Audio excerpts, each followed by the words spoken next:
Okay, camper van conversion fans, I need your input. So the whole trailer sway issue has me concerned. As I've stated before, and as you can see, you can plainly see, the majority of the structure inside the trailer is in the back. So I'm concerned that I have a weight issue. There's a couple of different ways that I can resolve it. I'd like to walk you through them and see what your input is. So, just to be perfectly clear, the proper weight distribution inside a trailer is 60% in front of the wheels, 40% behind the wheels. And the wheels on this truck are, one wheel is in front of this point, the other wheel is behind this point. So right about there is where I'm considering the center of the trailer. That means that 60% of the weight should be in front of my hand and 40% of the weight should be behind my hand. Now, starting from the front and working our way backwards, we have maybe 30 pounds worth of structure here for the seats. Each of the batteries is 60 pounds, so there's 180 pounds there. And then the Dometic fridge weighs 50 pounds. So being generous, let's say there's 250 pounds in the front. So 180 pounds in batteries, 30 pounds in miscellaneous structure for the seats, and 50 pounds for, so that'd be 260. Beyond that, the kitchen is made from almost one full sheet. If you include the countertop weight, it would probably be about the equivalent of one sheet of 3/4 inch plywood, which weighs 70 pounds. So we're up to 300 and, what did I say, we were at 250 before? 260? So now we're up to 330.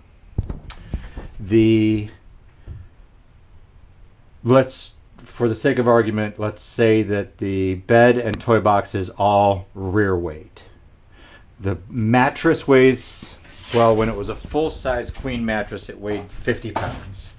And I cut a foot off of it. So let's say that it weighs, let's say 40 pounds.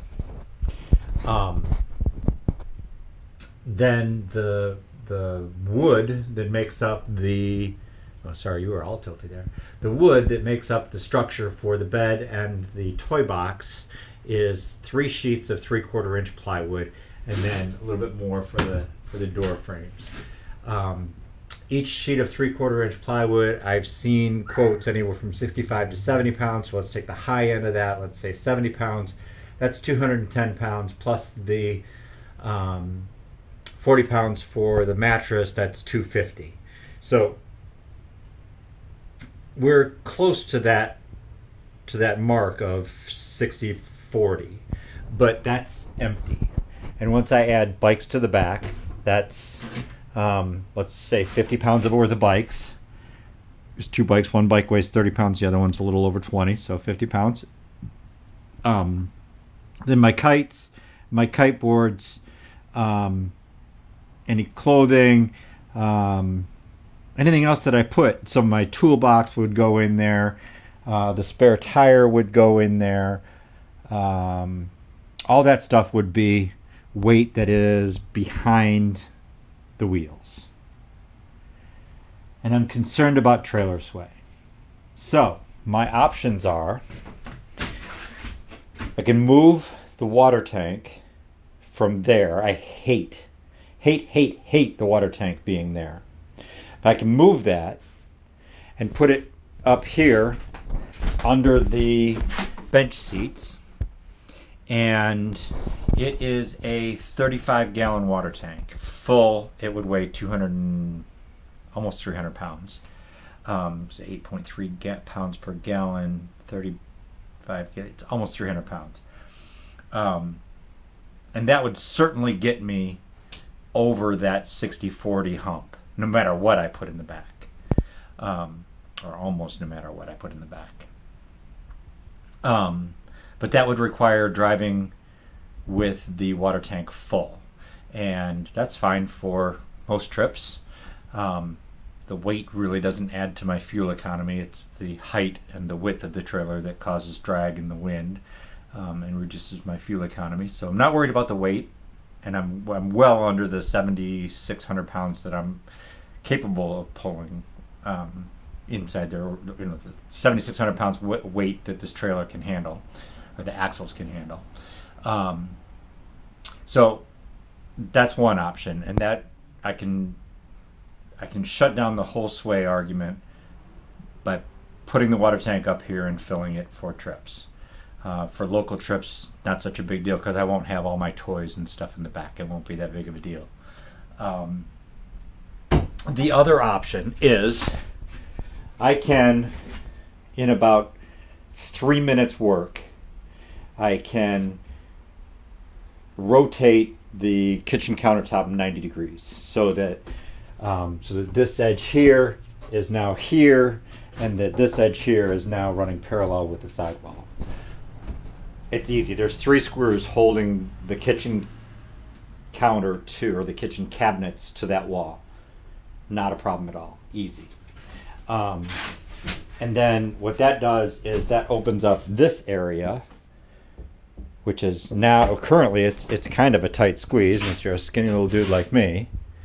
But if I open up this area, so that, imagine the kitchen counter is not there anymore, I can move the toy box back, or forward rather, up against the bench seats. And I can do that without moving the bed. And what that would do is, so the toy box would then come up to about here, which is about half of the bed. See that? Which would leave almost 5 feet of space in the back for bikes, etc.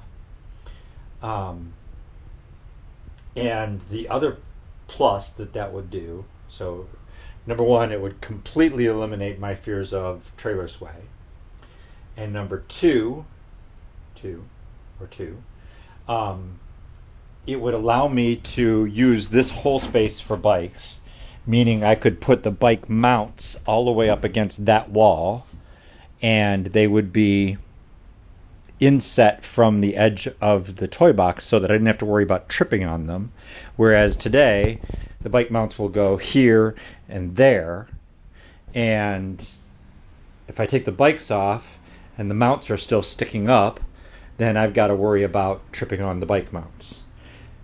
If the toy boxes move forward, they're well out of the way. I never have to take them off, and I would still have plenty of room for the bed to come down because the bed is tall enough that it fits over the top of the bikes as they are. So even with the seats up, I can still fit the bikes under the bed.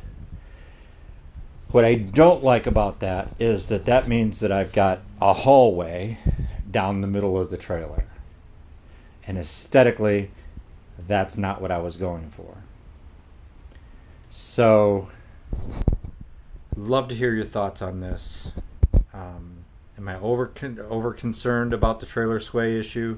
Should I try it out as it is and make adjustments if it's needed, or am I just adequately concerned about trailer sway and I should make these changes so that I never have to worry about experiencing trailer sway? Let me know your thoughts.